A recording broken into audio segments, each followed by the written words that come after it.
chas doi pien mi su kana rang mi salmo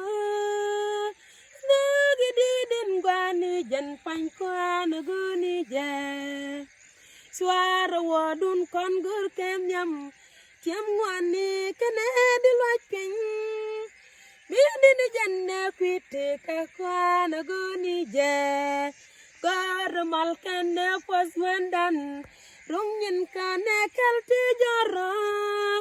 tada der kun kaske jaja kwa na guni ja gar kun mi wader kun pal baya ja ka jiral kwan nyal kwa ta kam tek duni kaliu kwa na guni ja gar ja alui kun boy pan sini ka kwaranin kollaj lidero palkada agwa kwa na guni je gar bin kwaranin dimnyal